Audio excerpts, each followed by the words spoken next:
Paz do Senhor Jesus, irmãos e irmãs, tudo bem com vocês? Estive ausente uns dias aqui da igreja, graças a Deus estou aqui com vocês, ministrando lá na classe de novos membros. Me empolguei um pouquinho lá, entrei um pouquinho atrasado, não consegui cumprimentar todos, mas quero cumprimentá-los com a paz do Senhor Jesus. Queria começar aqui orando a Deus, pedindo para que Deus abençoasse esse momento importante de reflexão na palavra. Ore comigo, ore por mim, eu vou orar com você, por você também. Nosso Deus e Pai, nós nos colocamos na Tua presença nesse momento. Queremos aqui, Senhor, agradecer ao Senhor por essa oportunidade, por esse momento que o Senhor nos concede. Nós vamos abrir aqui a Tua palavra e o fazemos com temor e tremor, porque sabemos a seriedade da Tua palavra. Minha oração hoje, como tem nos convocado essa série a fazer, que nós possamos ouvir atentos e obedecer ao Senhor. Nós oramos dessa forma, no nome do Senhor Jesus Cristo. Amém. Amém. Podem se assentar, queridos irmãos e irmãs. Nós estamos numa série, está aqui na tela, ouça, em que a gente tem tratado sobre as 7 cartas, ou as cartas às 7 igrejas do Apocalipse. E é interessante a gente pensar sobre isso, cartas, né? Porque nós vivemos na era da informação digital. O nosso papo hoje é pelo WhatsApp, pelo Instagram, Twitter, FaceTime, né? Chamada de vídeo. Para nós parece não fazer muito sentido escrever ou receber uma carta, né? Até porque quando você escreve uma carta, ou espera receber dependendo do lugar para onde você está enviando, isso pode demorar semanas, meses, né? Dependendo do lugar, ainda a carta vai ter essa dificuldade. Mas, se nós queremos entender o quanto é importante uma escrita de carta, a gente precisa entender naquele contexto. Aqueles irmãos contemporâneos ao apóstolo João, carta era praticamente o único meio de se comunicar. Eles ficavam aguardando com muita ansiedade uma carta, ficavam ali esperando. Então uma carta era algo aguardado, desejado, algo precioso. E em Apocalipse, como nós temos aprendido aqui nessa série, 7 igrejas tiveram o privilégio de receber cartas do próprio Jesus. E eu imaginando o que isso significa. Imagina se a gente recebesse, então, cartas de Jesus Cristo aqui para a nossa igreja, né? Como que seria precioso essa ideia. Mas eu queria dizer que, na verdade, nós somos privilegiados. Privilegiados, sobretudo, porque Jesus escreveu uma carta para nós. Que carta é essa? Aqui, ó, a Bíblia Sagrada. A palavra de Deus, sempre que você abrir esse livro, é a voz de Deus falando a você, falando ao seu coração. Quando nós abrimos esse livro, é a boca de Deus aberta, falando também conosco. E nós temos esse privilégio de ouvir uma ministração da palavra, privilégio de ter uma cópia do livro sagrado em nossas mãos e poder assim ouvir a voz do Senhor. Mas além da Bíblia, como a gente tem aprendido nessa série, nós entendemos que cada uma daquelas cartas que foram escritas às igrejas lá da Ásia Menor, é uma carta também para a igreja de hoje. Nós devemos ler cada uma delas como escrita para mim, para você, e aprender.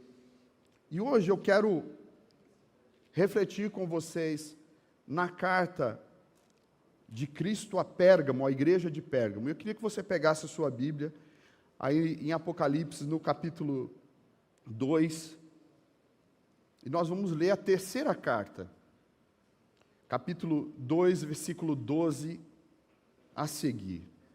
Essa carta aqui é forte, gente. Essa aqui é uma carta assim que a gente aprende, mas que é difícil em alguns pontos de digerir. Mas vamos lá.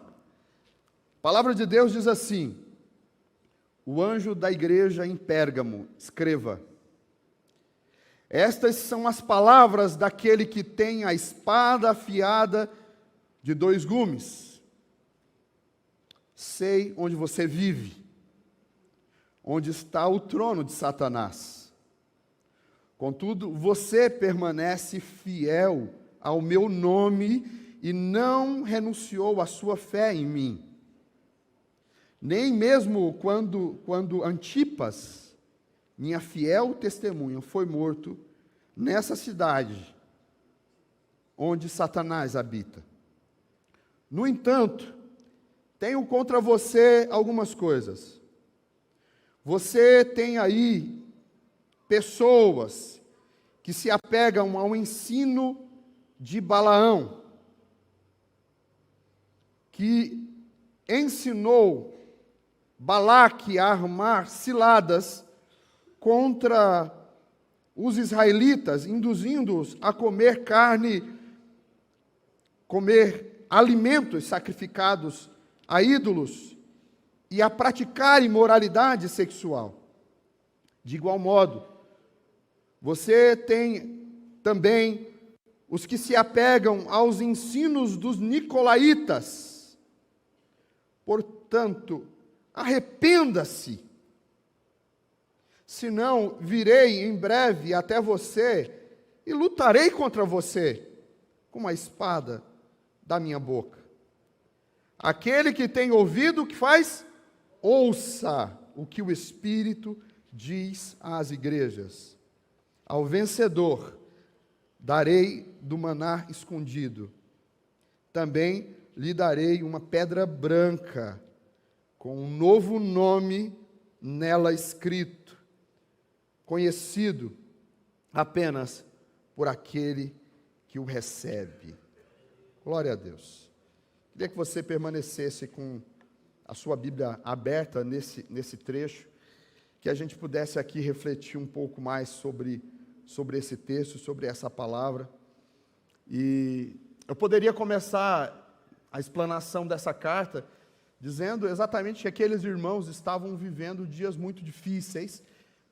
Já foi explicado aqui que um contexto em que o livro do Apocalipse foi escrito foi um contexto de perseguição, um momento muito difícil, em que ser cristão era uma condição de risco de morte. Nessa carta, por exemplo, cita o nome de Antipas, que foi um mártir da igreja, alguém que morreu por falar de Cristo.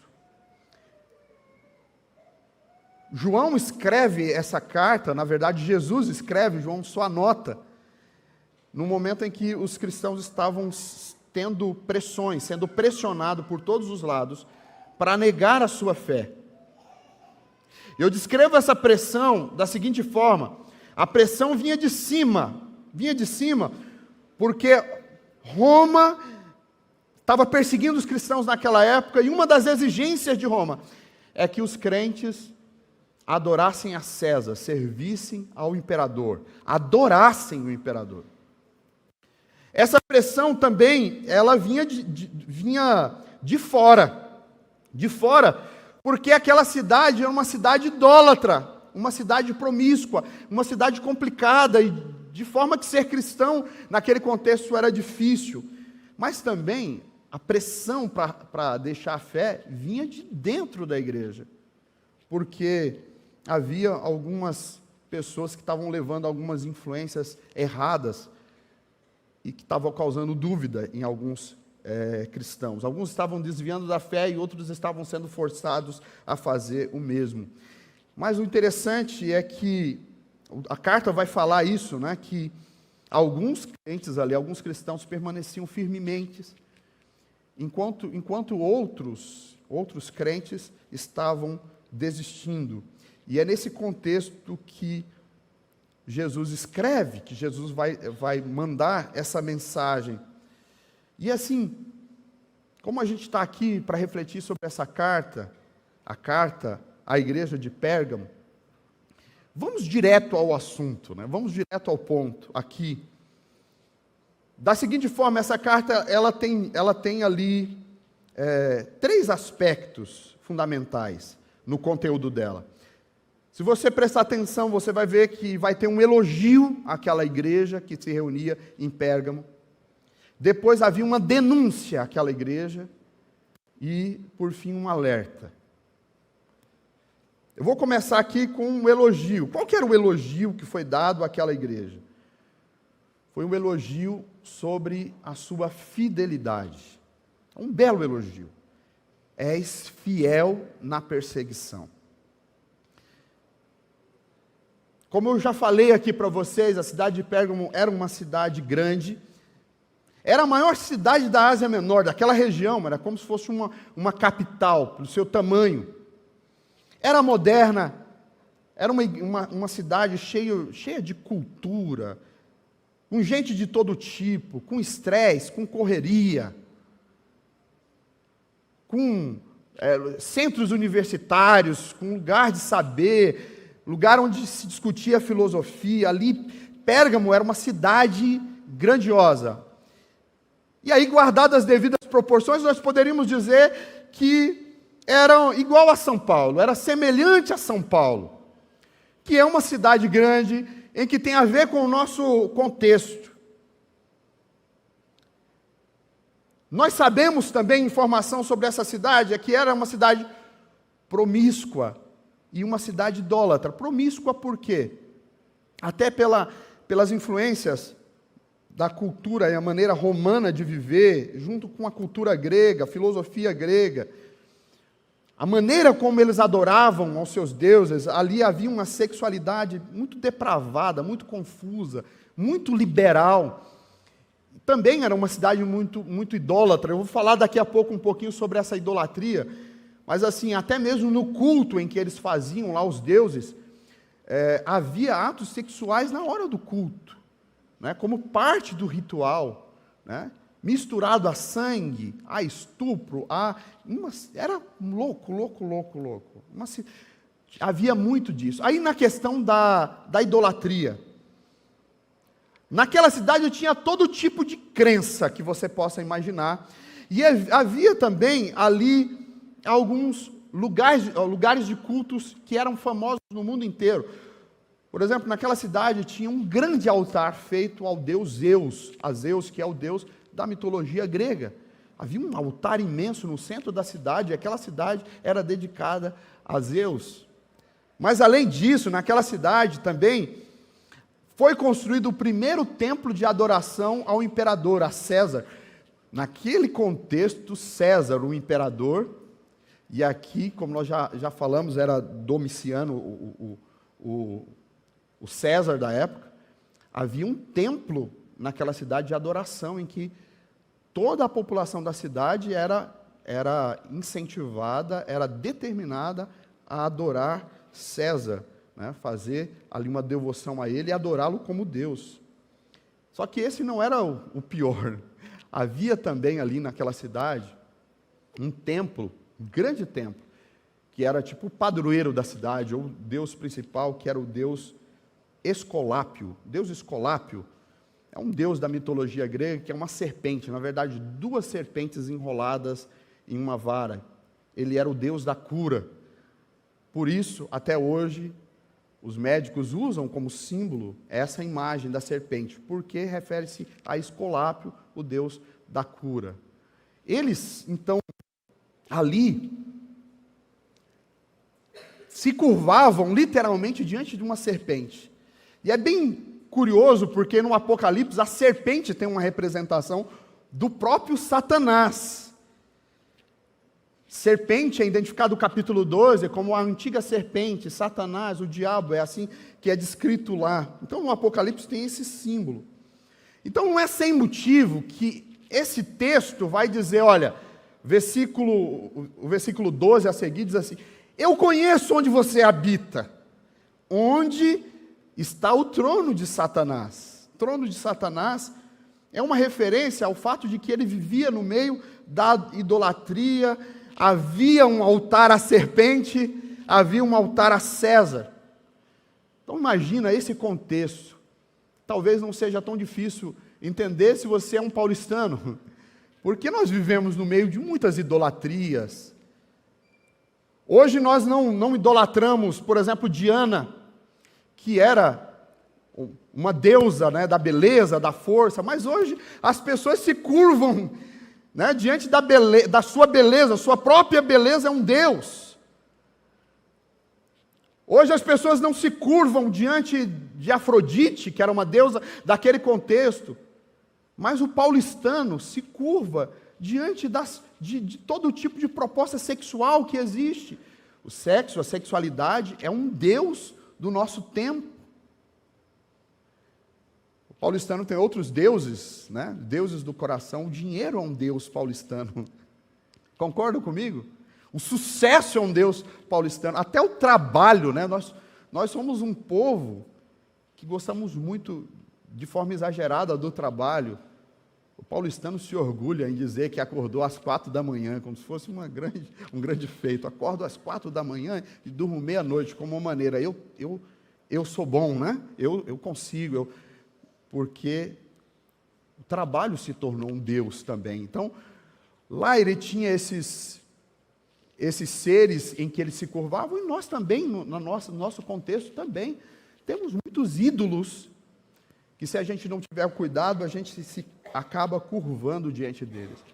Mas aqueles irmãos ali, da cidade de Pérgamo, tinha todo esse contexto de dificuldade.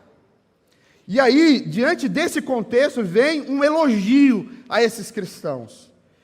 E o elogio que é dado a eles é esse: olha, apesar de tudo isso, de todas as pressões que vocês estão vivendo, de toda essa situação que cerca vocês, já eram para vocês terem desistido da fé, já eram para vocês terem saído da igreja, já eram para vocês terem desistido de Cristo. Mas apesar disso, diz o texto, conservas o meu nome e não negaste a fé. Olha, vocês levam o meu nome, vocês honram o meu nome aí nessa cidade, vocês não têm negado a fé. Será que você merece esse elogio de Jesus? Você tem permanecido fiel diante destas situações que nos cercam? Que isso seja verdade na sua vida também. Que você possa honrar o nome de Jesus em tudo que você fizer, e quando você falar, e onde você estiver, que você possa carregar o nome do Senhor Jesus. Até porque hoje nós estávamos estudando na classe de novos membros, e a gente falava sobre os mandamentos. Eu estava lembrando que o terceiro mandamento, que diz não levar o nome, não falar o nome de Deus em vão, em algumas traduções, que o sentido hebraico dessa palavra, levar, na verdade é carregar. E não tem tanto a ver com o que você fala, ou quando você fala do nome de Deus. Tem muito mais a ver sobre carregar. Nós carregamos, por sermos cristãos, por crermos em Deus, nós carregamos em nós Cristo. As pessoas olham para nós e sabem que nós levamos o nome de cristão. E a ideia principal desse mandamento é que a gente não deve carregar o nome de Deus de forma errada. A gente não pode levar em vão. Levar em vão é no sentido de que você fala que é cristão, mas não vive como. Você fala que serve a Deus, mas a sua vida aponta exatamente para o contrário, está errado. Mas aqui, os cristãos de Pérgamo eram diferentes. Eles, apesar de toda a luta, de toda a dificuldade, de viver numa cidade igual São Paulo, naquele contexto, apesar disso, eles eram fiéis. Os cristãos de Pérgamo haviam sido perseguidos de todas as formas. Inclusive, membros daquela igreja tinham sido mortos por causa de Cristo. E aqui o texto cita o caso de Antipas. Antipas era um líder naquela igreja, possivelmente um presbítero na igreja, lá de Pérgamo. E conta a história de Antipas, que certa vez ordenaram que ele adorasse a César, que ele se curvasse diante da estátua do imperador. E lá tinha um fogo, que era onde faziam os sacrifícios ao imperador. E a ordem que foi dada para ele é que ele pegasse um pouco de, a tradição dizia isso, pegava um pouco de grão de trigo e jogasse no fogo, e devia fazer uma declaração de adoração se curvando. E a declaração era Kyrios Kaiser, que quer dizer César é o Senhor. César é o Senhor. E aí ele se negou a fazer isso, e foi queimado vivo naquele dia, por negar a adorar ao imperador. Diz a história que ao invés de dizer César é o Senhor, ele apontou para o céu e dizia Jesus Cristo é o Senhor. Morreu por causa disso. E muitos que estavam ali viram isso e se apavoraram. Mas esta era um sinal de fidelidade que aqueles cristãos faziam. A igreja de Pérgamo também fazia exatamente a mesma coisa, e apesar da intensa perseguição que eles sofriam, eles permaneceram fiéis a Deus. Eles se recusavam a se dobrar diante dos ídolos daquele contexto, e ao contrário disso, eles não diziam que César é o Senhor, mas que Jesus Cristo é o Senhor. Você nessa manhã pode dizer isso, Jesus Cristo é o Senhor.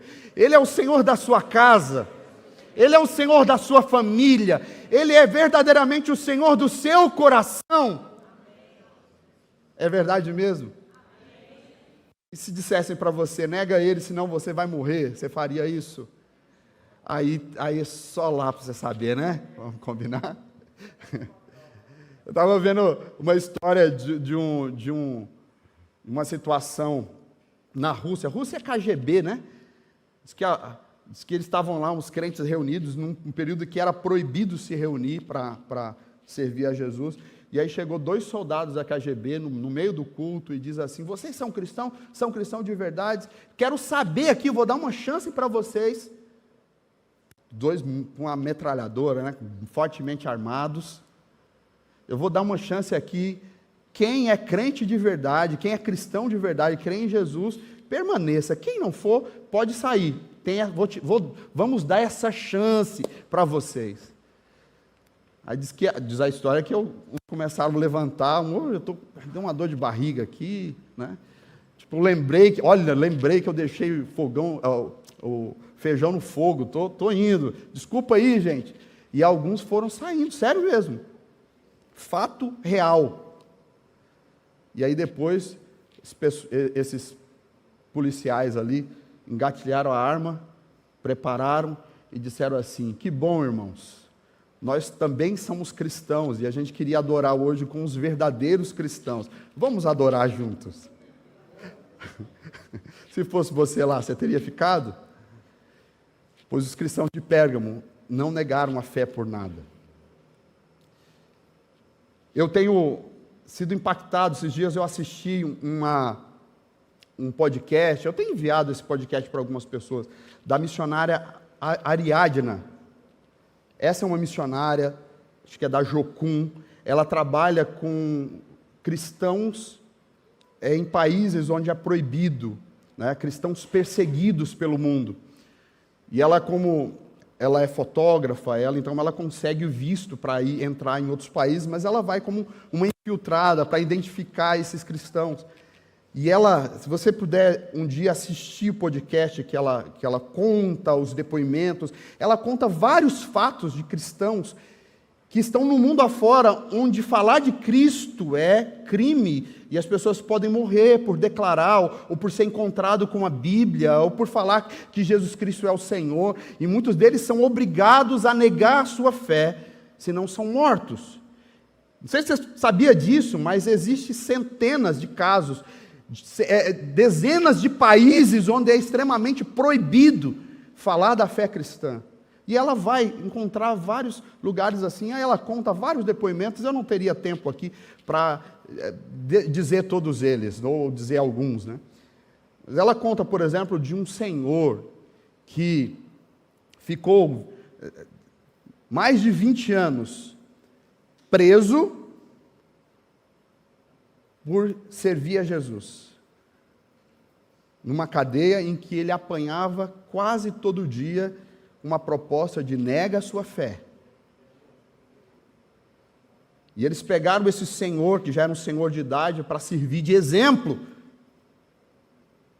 E ele apanhava, e as notícias é que ele sofria bastante. Todos os dias ele tinha a oportunidade de sair da cadeia, de ir embora. Mas apesar disso, ele passou lá vários anos sustentando a sua fé, dizendo que servia a Jesus. E no final dessa história, para resumir aqui, fazer de uma história grande uma história curta, nos últimos 6 meses que ele ficou na cadeia, o país ordenou que ele, a polícia ordenou que ele cavasse a sua própria sepultura. E ele deveria ficar dentro daquela sepultura, amarrado, aguardando a fé, aguardando a sua morte. Mas ele poderia sair a qualquer momento dali se ele pedisse perdão, se ele renunciasse a Jesus. Ele ficou 6 meses dentro daquela sepultura, sem negar a fé. E quando viram que ele ia morrer lá, chamaram o filho dele. Falaram, olha, é o seguinte, a gente não quer que seu pai morra. Então vai lá, conversa com ele. E o filho chega para o pai e diz, pai, olhou assim a situação, o filho fica desesperado quando vê a situação do pai, 20 anos já preso, mais 6 meses naquela situação ali, né? Porque ali fazia as necessidades, imagina, ali comia, imagina. Quando o filho viu aquela cena, ele disse, pai, pelo amor de Deus, não faz isso, o nosso Deus é misericordioso, faz o seguinte, nega Jesus, fala que você não gosta de Jesus. E aí quando chegar lá, você pede perdão, Jesus vai te perdoar. E esse pai olha para o filho e diz, meu filho, não me envergonhe com essa proposta desse. Eu não negarei o meu Senhor.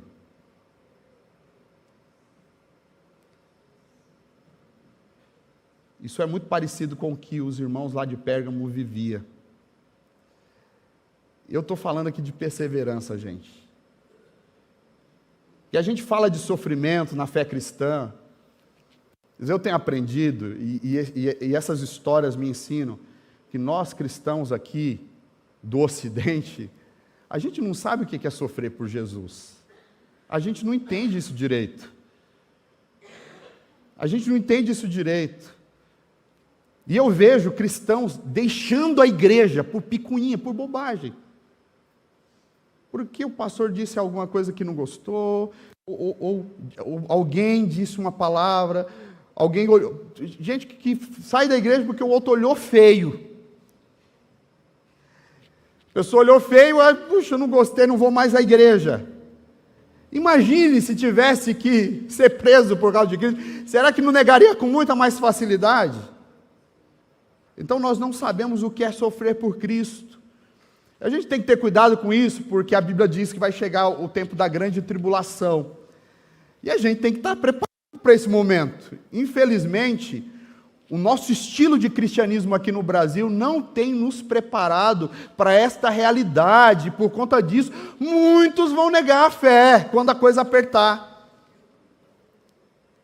E tem gente que fica caçando pena em ovo aí. Tem gente que acha que nós estamos em plena perseguição. O que eu tenho visto de crentes, que o Bolsonaro, que o Lula, que está difícil nada. Você não sabe o que é perseguição. Porque estão perseguindo os cristãos. Vai ser missionário lá no Nepal, que é o que foi colocado aqui, na Índia, em alguns lugares da Índia, a Eritreia, lá na África, e muitos outros países, em que realmente é proibido ser cristão. Eu assisti esses dias um depoimento de uma, não sei se eu contei isso aqui no púlpito, ou se eu contei aqui na escola bíblica. Se não foi no púlpito, se for no púlpito, vocês me perdoam, mas vou contar de novo. Vamos lá. Uma missionária que veio da Coreia do Norte. Coreia do Norte é proibido ser cristão lá, falar da sua fé. Lá ela foi expulsa do país exatamente por ser cristã, e então ela é uma refugiada. E ela foi trazida para o Brasil. E ela chegou aqui no Brasil, qual que é a crise dela? Qual que é a crise dela? A crise dela é que ela queria, de todas as formas, pregar o evangelho no país dela, e era proibido. Poderia ser morta, foi extraditada, né? Foi tirada de lá para salvar a sua vida. E ela diz, eu olho para os brasileiros têm toda a liberdade, mas têm vergonha de falar, e não falam de Cristo para as outras pessoas. Vocês estão entendendo comigo? Estão aqui comigo, irmãos? Estão entendendo? Sabe o que ela fez? Ela falou, eu me recuso a ficar nesse país. Eu quero ir num país onde há perseguição. Ela disse, eu quero morrer por Cristo. Assim eram os irmãos lá da cidade de Pérgamo. É para você entender o que é o sofrimento, o que é sofrer por Cristo. E aí diz a palavra que apesar de toda aquela situação, eles recusavam dizer que César era o Senhor, e eles entregavam a vida completamente a Jesus, e diziam, Jesus Cristo é o Senhor da minha vida, da minha história. Eu penso diante desta realidade, o que essa parte da carta fala para mim e para você. O texto começa dizendo, eu conheço quem é você, eu conheço onde você mora. Eu posso dizer isso para você, no nome de Jesus. Jesus está dizendo isso para você também. Eu conheço quem você é, eu sei onde você mora, eu sei da sua luta, eu sei onde você estuda, eu sei onde você trabalha, eu sei as pressões que você tem recebido de todos os lados para negar a sua fé. Ele sabe, meu irmão, que você mora numa cidade imensa como São Paulo, que você recebe pressões dos seus amigos, dos seus colegas, dos seus familiares, mas Jesus Cristo também vê e Ele enxerga o nosso esforço. Quando nós queremos ser fiéis, sermos fiéis a Ele, Ele é Senhor da sua vida. Irmãos, Ele é Senhor da sua vida, amém? Se Ele é Senhor da sua vida, você serve a Ele, e Ele torce por você. E a palavra que eu deixo aqui é, honre o nome dEle, leve o nome dEle, e não negue a sua fé por nada. Seja fiel ao Senhor Jesus em todo o tempo. Os versículos 14 e 15 nos apresenta a segunda parte da carta, depois de um elogio que é feito àqueles cristãos heróicos por não negar a sua fé. Agora chega uma séria denúncia. Apocalipse capítulo 2, versículos 14 e 15.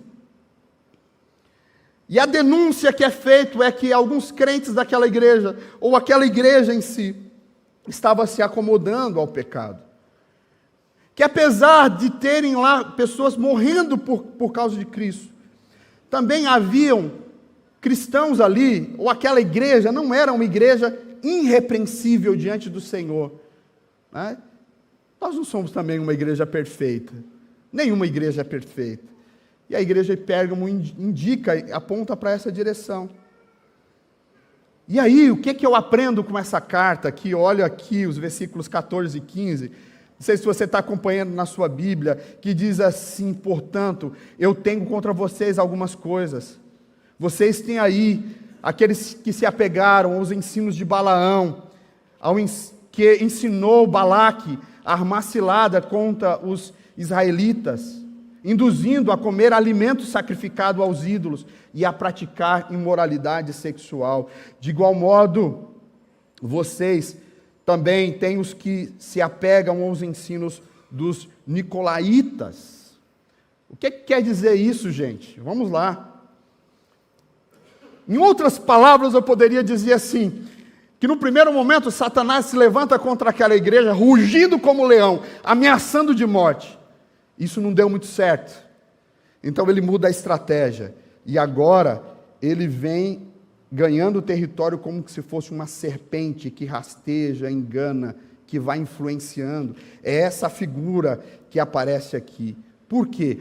Estava acontecendo no meio daquela igreja alguns falsos cristãos infiltrados, trazendo algumas filosofias, algumas ideias, alguns pensamentos, que era exatamente aquilo que Jesus detestava.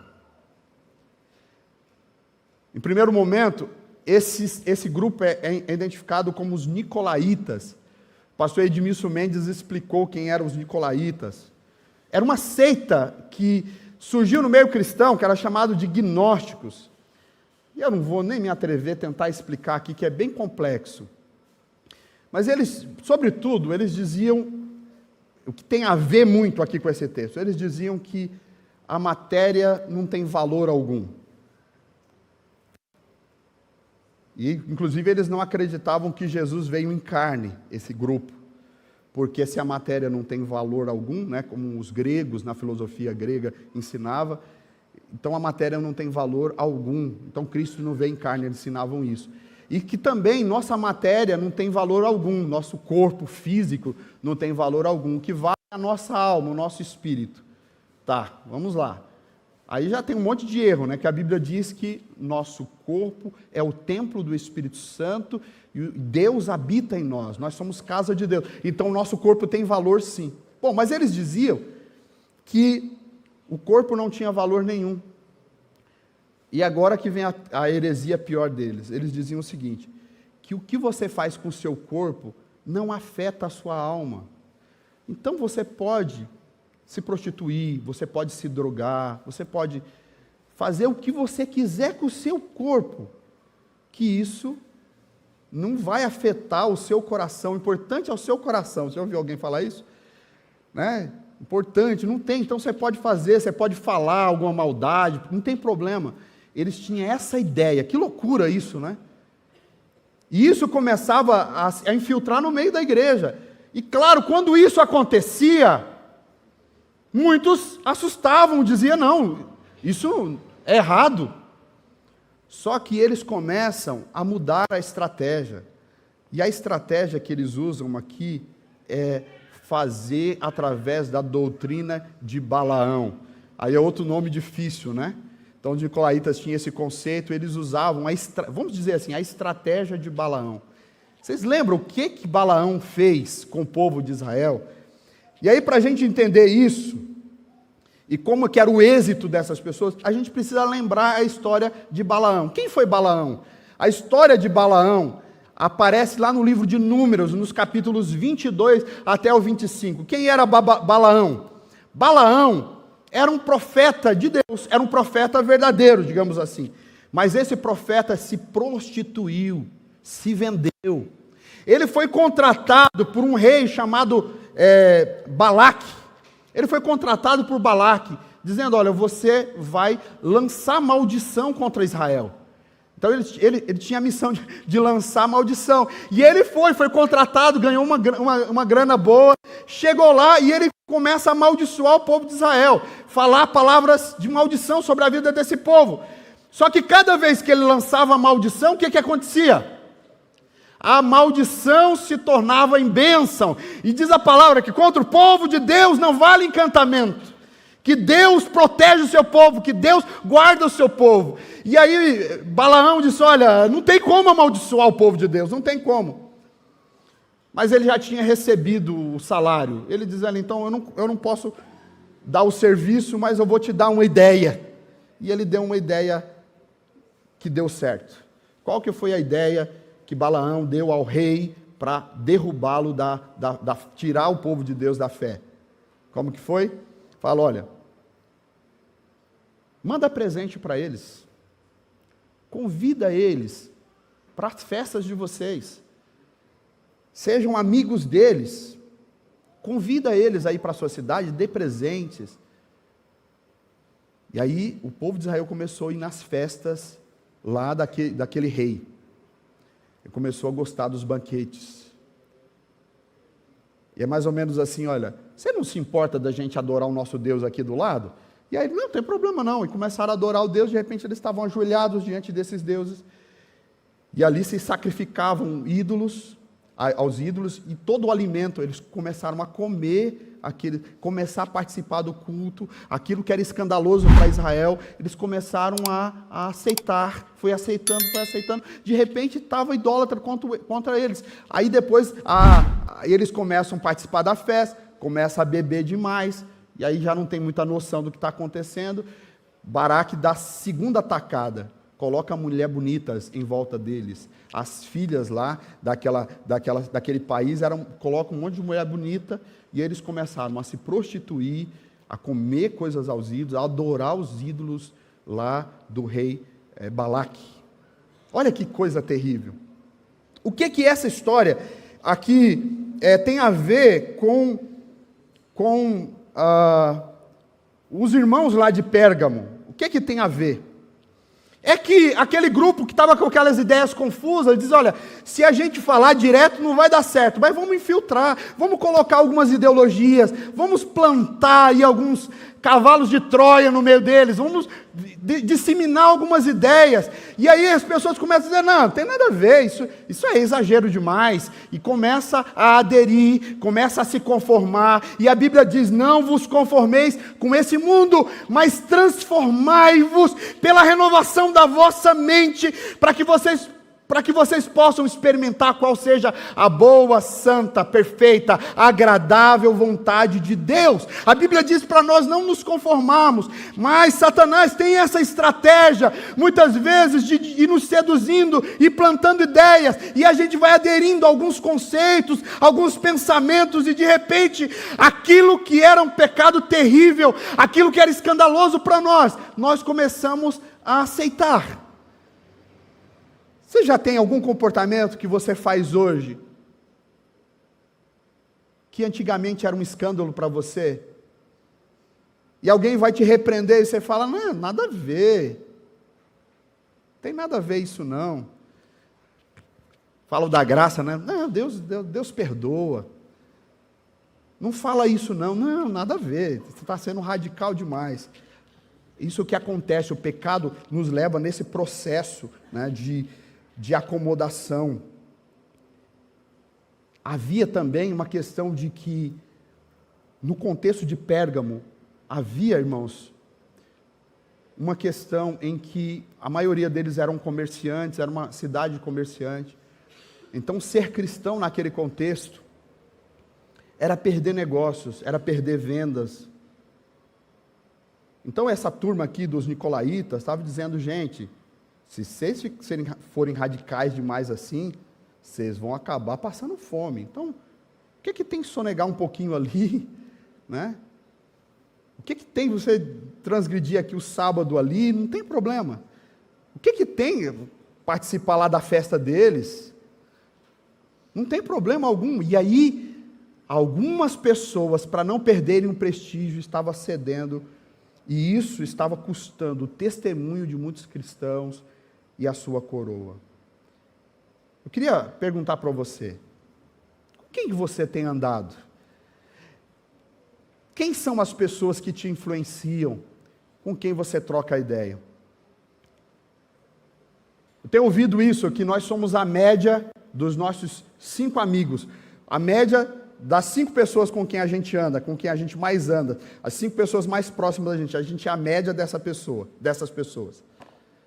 Se forem boas pessoas, se forem boas influências, como diz o ditado, né, que anda com porco, farelo come, né? Não é esse o ditado? Então, quem são as pessoas com quem tem influenciado? O que você tem ouvido? Quais são os influenciadores da sua história? Quem são os influenciadores? E essa é uma questão importante. Outra questão importante que esse texto nos fala é que a igreja ou o cristão que faz concessões indevidas ao mundo para evitar sofrimento. Hoje tem um tal de politicamente correto, que às vezes você deixa de falar algumas coisas para você ficar bem, para não receber crítica, você prefere não falar da sua fé para não ser incômodo a ninguém, como se evangelizar alguém agora se tornou incômodo. E às vezes outras religiões falam da fé deles com muito amor, com muito capricho, E nós, cristãos, por conta do politicamente correto, para não incomodar o outro, temos medo de falar da nossa fé. Então, às vezes, nós somos tentados. Às vezes é tentado a fazer algumas concessões ao pecado. Mas a Bíblia vai dizer para nós que a fé cristã é uma fé radical, sim, gente. Com Deus é tudo ou nada. Jesus diz, se alguém quiser vir após mim, se você não quiser, não tem problema. Mas se quiser vir após mim, negue-se a si mesmo, toma a sua cruz e siga-me.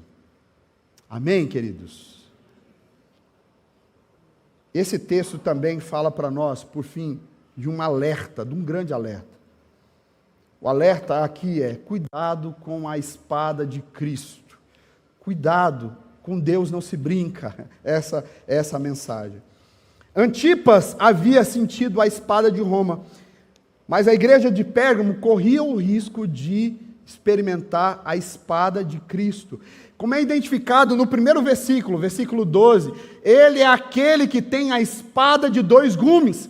Geralmente a gente interpreta esta palavra como o Evangelho ou como a Bíblia, geralmente interpretamos assim, mas no contexto do Apocalipse, a espada de dois gumes é aquela espada que sai da boca de Cristo. Essa é uma espada de juízo. Jesus está mostrando aqui que vai chegar um tempo em que ele não vai ser mais advogado, ele vai ser juiz de toda a humanidade. Tem um dia em que ele vai colocar fim em tudo o que é errado nesse mundo.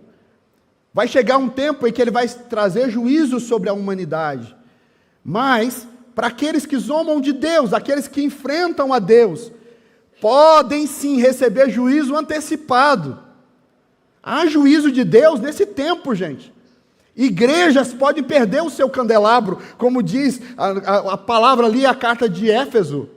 Uma igreja pode perder o seu lugar de honra, pode perder o seu vigor, pode perder o nome de Deus, pode receber juízo do Senhor, e por isso é necessário que a gente tenha um entendimento de que nós não devemos temer ao mundo, temer ao homem, mas sobretudo, temer ao nosso Deus. Não adianta você temer César, que é o homem mais poderoso da terra, se você não teme aquele que é todo poderoso, aquele que é o alfa e o ômega, aquele que é o princípio e o fim, aquele que é o Jesus Cristo, o Senhor, Senhor dos senhores e Rei dos reis. É a Ele que nós devemos temer, é a Ele que nós devemos servir. E aí então um alerta é dado. O alerta é dado aqui, cuidado com o juízo de Deus sobre a sua vida, sobre a sua casa. Mas além de apresentar o juízo, além de apresentar aqui essa alerta, o texto também nos oferece um escape. Sempre há uma saída. A palavra de Deus é sempre uma palavra que confronta, mas que conforta, que aponta o erro, mas também que nos dá esperança. E aí, qual que é a palavra aqui? O versículo diz, arrependa-te, arrependa-se, volte ao primeiro amor, como diz a carta à igreja de Éfeso. O nosso Deus é justo, mas Ele também é misericordioso. Se você disser Jesus, tenha misericórdia de mim, me ajuda. Lamentações 3, 20 a 23 diz assim, as misericórdias do Senhor são a causa de não sermos consumidos, porque as suas misericórdias não têm fim, renovam-se cada manhã, grande é a sua fidelidade. A Bíblia vai dizer que se nós confessarmos os nossos pecados, Ele nos perdoa. Lá em 2 Crônicas 7,14, eu amo esse texto, que diz assim, e se o meu povo que se chama pelo meu nome, se humilhar e orar, e buscar a minha face, e se converter dos seus maus caminhos, então eu ouvirei do céu, perdoarei os seus pecados, e sararei a sua terra.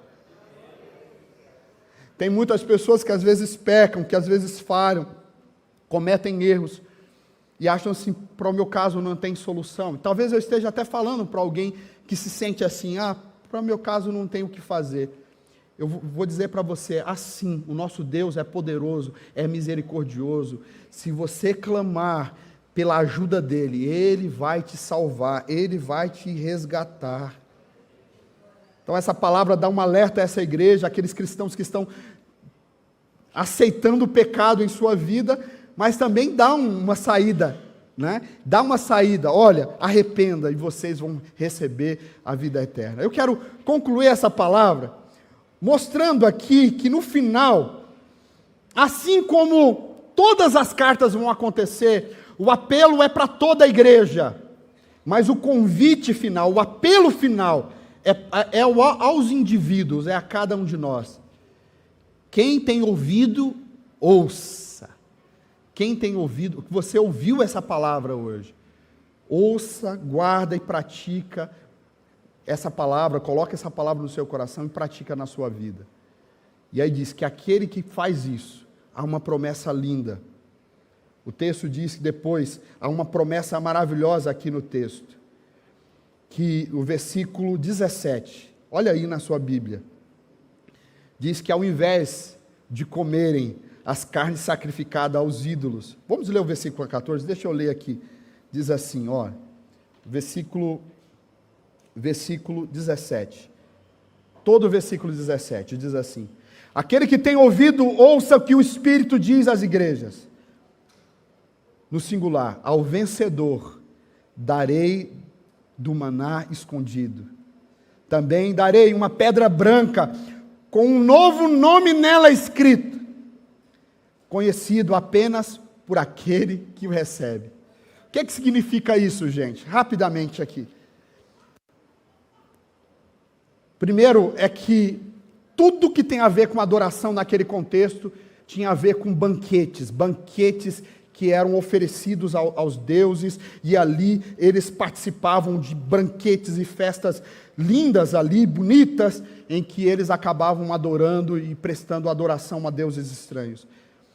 O texto aqui faz uma promessa para nós, que ao invés de nós termos os banquetes desse mundo, os cristãos iriam comer do maná escondido, do pão do céu, do alimento de Deus. Você participará do banquete do Senhor lá no céu.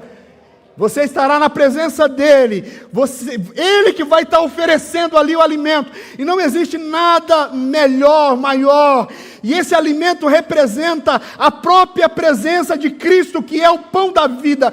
Ele é que satisfaz. De fato, irmãos, não existe banquete desse mundo que possa satisfazer a nossa alma, nos dar salvação, satisfação. Só Cristo nos satisfaz. Só Cristo é a alegria verdadeira da nossa alma. E é essa promessa para mim e para você, que Ele vai nos dar do maná escondido. Há um cálice do maná que está guardado lá no céu, e esse cálice é para você. Um pouquinho do maná é para mim e para você, e nós vamos comer desse maná, no nome do Senhor Jesus. O texto fala que, além disso, eles ganhariam uma pedrinha branca. O que é a pedrinha branca? Eu fiquei pesquisando sobre essa pedrinha branca, eu achei interessante o que ela significa. Para aquele contexto, ela era usada em duas situações. Primeiro, havia um julgamento, os juízes lá faziam um julgamento de causas secretas, e o resultado era feito com um pote de barro, e dentro do pote de barro uma pedrinha branca, ou uma pedrinha de outra cor. A pedrinha branca significa absolvido, perdoado. Então a pessoa que recebesse ali aquele pote, enfiava a mão dentro do pote para saber qual a minha sentença. Eu vou ser morto, eu vou ser destruído. E quando tirava, e era uma pedrinha branca, isso significava: seu crime foi perdoado, não há mais condenação sobre a sua vida. Mas eu descobri também que a pedrinha branca ela era usada em alguns casos em festas muito chiques. Uma pedrinha branca era usada como um convite para essa festa. Os banquetes de rei, os convidados VIPs recebiam uma pedrinha branca, e isso dava o direito, era um ingresso para entrar na festa. Eu acho que essas duas figuras encaixam perfeitamente aqui nessa história. Jesus estava falando para os cristãos de Pérgamo: olha, vocês vão receber uma pedrinha que nessa pedrinha vai estar dando sinal de que o rei perdoou vocês e que vocês são salvos e que vocês são bem-vindos ao banquete dele. Glória a Deus. O que é mais poderoso nessa palavra é que diz que nessa pedra vai ter um nome, o seu novo nome, que só você, Jesus, sabe, que aquele, não sei qual é esse nome, eu não sei ainda, mas um dia eu saberei. Então, quando eu leio essa palavra, aqui uma palavra cheia de esperança, de garantia. A Bíblia diz que no fim dos tempos, quando Jesus voltar, ele vai buscar a sua noiva. Apocalipse capítulo 19, diz a palavra que o Senhor, no final, quando voltar e buscar a sua igreja, vai nos levar para o céu, e lá no céu nós vamos participar de um grande banquete. E como que eu entrarei lá? Através dessa pedrinha branca, e Jesus entrega essa pedrinha branca a cada um de nós. Eu quero orar com você agora, meu irmão, minha irmã. Eu queria perguntar para você, como que está a sua fé? Como que está a sua fé, minha irmã? Diante do que a gente tem vivido, desse tempo maluco que a gente tem experimentado, será que você tem recebido alguns ataques de Satanás contra você, contra a sua vida, para tentar te tirar da igreja, te tirar do caminho do Senhor? Eu pergunto para você, como que está a sua vida de santidade? Eu queria que você ficasse de pé.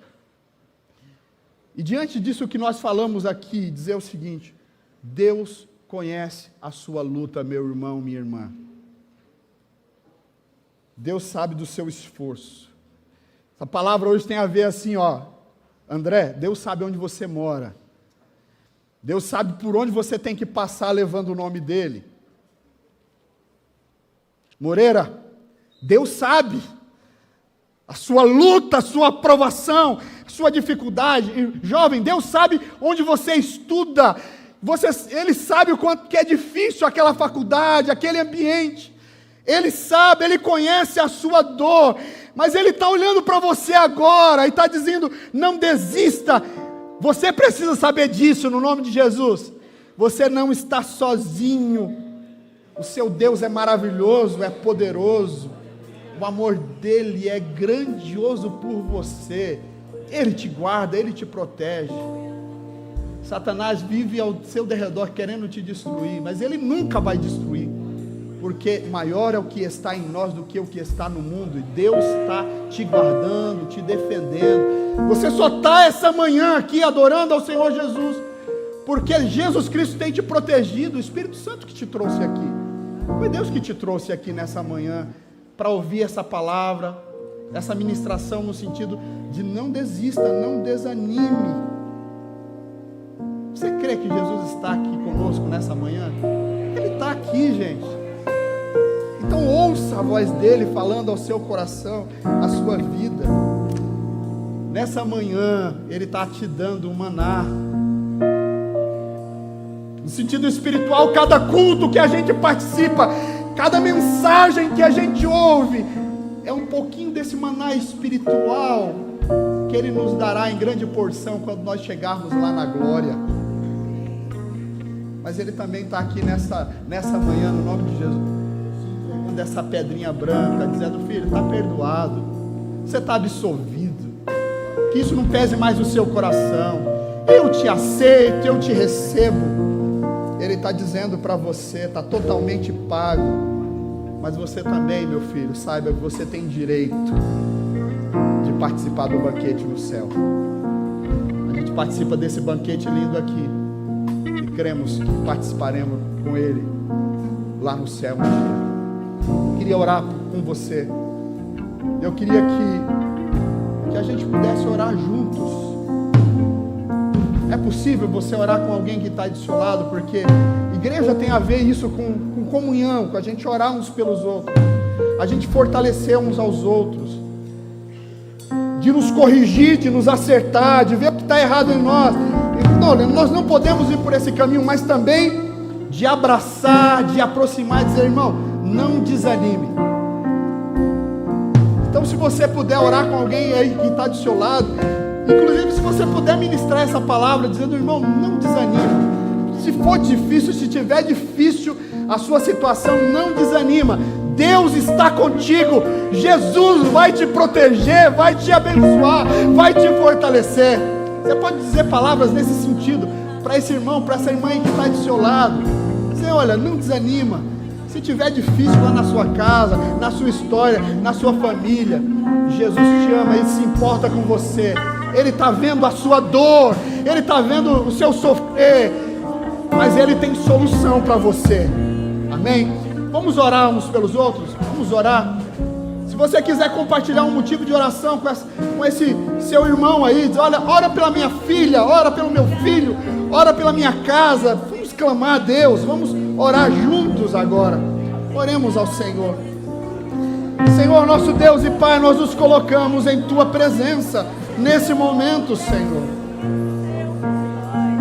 Eu quero te agradecer, Senhor, por esta palavra que o Senhor nos deu nesta manhã.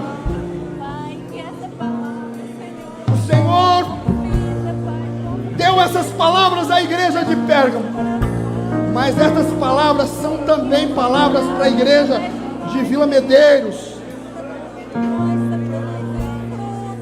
Essa palavra é para essa igreja que acompanha de forma online as palavras que foram pregadas aqui. Nós te glorificamos, Jesus.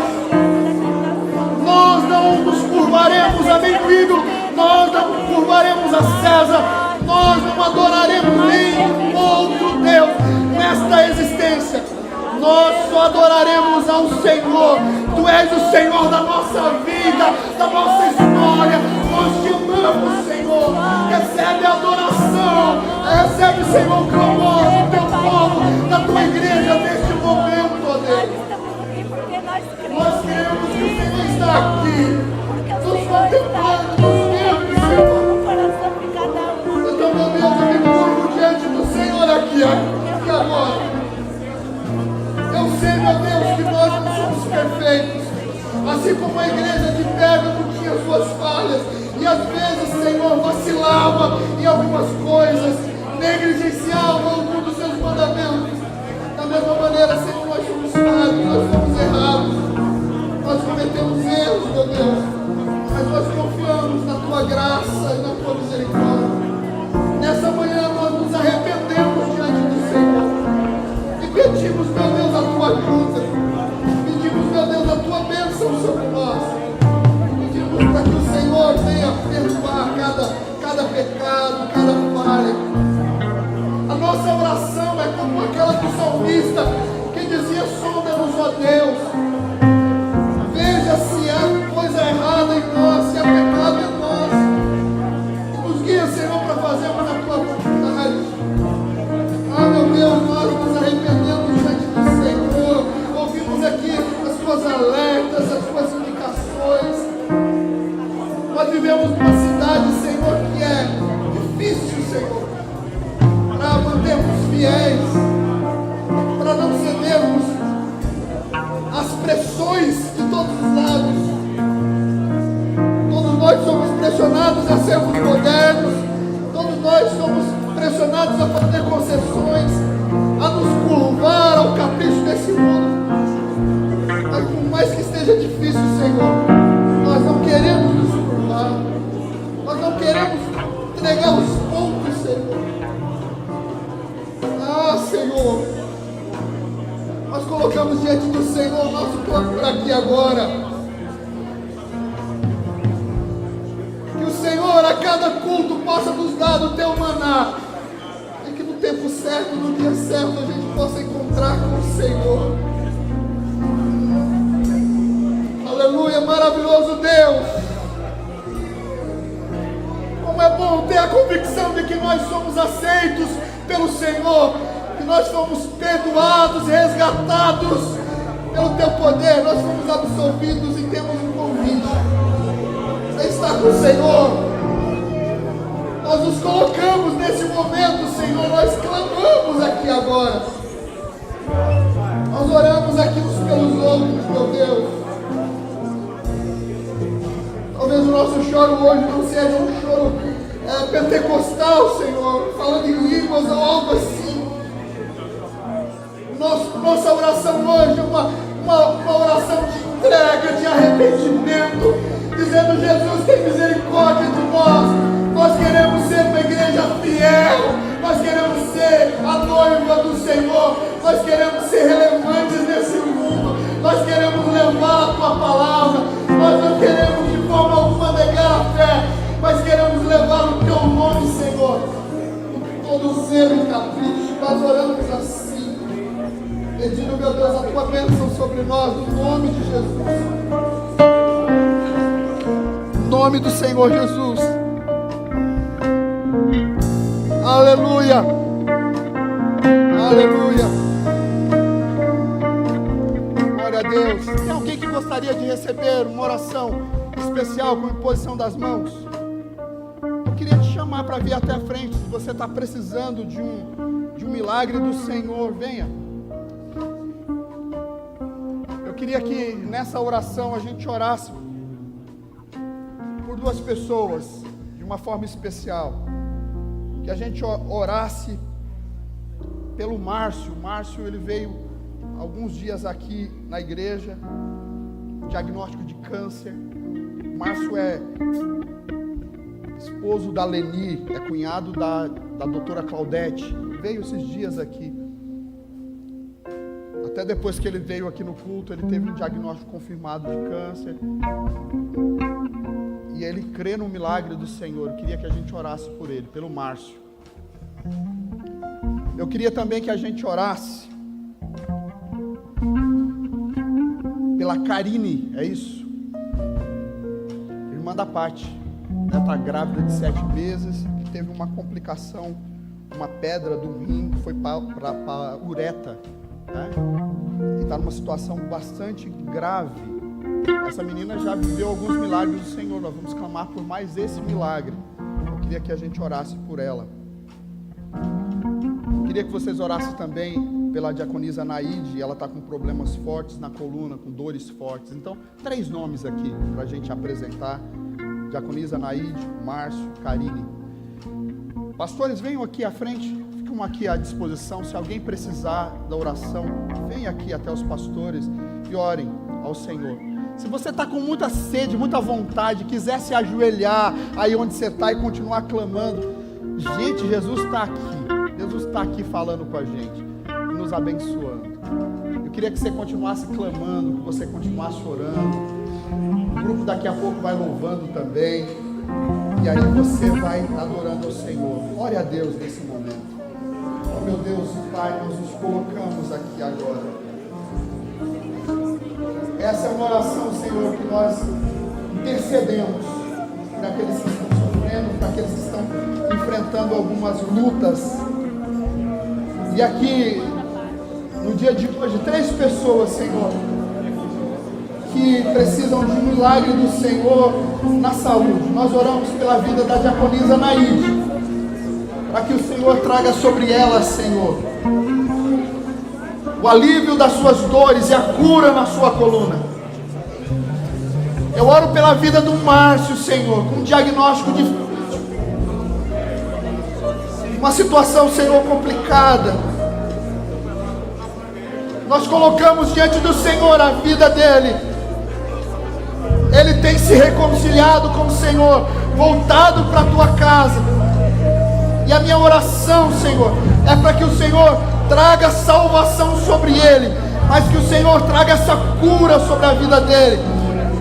Todo tratamento nesse sentido é bem difícil, mas o Senhor, para o Senhor não há nada que seja difícil ou impossível. Então eu clamo pela vida do Márcio, Senhor, clamo pela vida da Leni, clamo pela salvação daquela casa, daquela família, sobre a cura sobre a vida dele, Senhor, para que o Senhor traga esta vitória, faça esse milagre no nome do Senhor Jesus. Eu clamo, Senhor, pela vida da Karine também.